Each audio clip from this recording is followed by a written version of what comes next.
তো হ্যালো বন্ধুরা, welcome to আমাদের নতুন ব্লগে তোমাদেরকে সবাইকে স্বাগত জানাই। আজকে আমরা যাচ্ছি রসকুন্ডু শিবরাত্রি উপলক্ষে। আজকে আমরা যেহেতু অনেকটা দেরি করে বেরিয়েছি, তাই অনেকটা এখানে ফাঁকা, তারপরেও আমরা চলে গেলাম।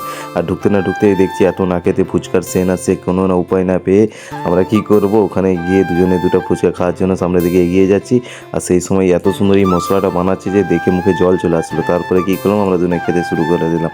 তারপরে মেলার দিকে উদ্দেশ্যের দিকে এগিয়ে যাচ্ছি। সামনে এখন কত দোকান, কিন্তু বেশি লোক না থাকায় আমাদের একটু কেমন খারাপ লাগছিল, কারণ আমরাও অনেকটা লেটে আসছিলাম। তারপরে ঢুকতে এত সুন্দর লাইটিং বা দারুণ লাগছিল। আমরা ওখানে অনেকগুলো রিলসও করে দিলাম। তারপরে আমরা ওই দেখো বাবার মন্দিরের গেটের সামনাসামনি সব চলে আসছে। তারপর আমি বলছি এখানে দেখো বাবার মন্দিরের প্রাঙ্গণে কতই ভক্ত রাত কাটানোর জন্য এখানে সবাই রয়েছে। আর এখানে দেখো বাবার কীর্তনও হচ্ছে। এই যে বাবার মন্দির, হর হর মহাদেব, নন্দী মহারাজ, সবাইকে দর্শন করে চলে এলাম আমরা সাইড সিন। এখানে একটা মন্দিরের পাশে একটা মণ্ডপে খুব সুন্দর একটা থিম অনুযায়ী একটা ঠাকুরের প্রতিষ্ঠা করেছে, পুজো হয়েছে, খুব সুন্দর লাগলো। এখানে আমি ছবি টবি তুলে ভিডিও করে তারপর চলে এলাম।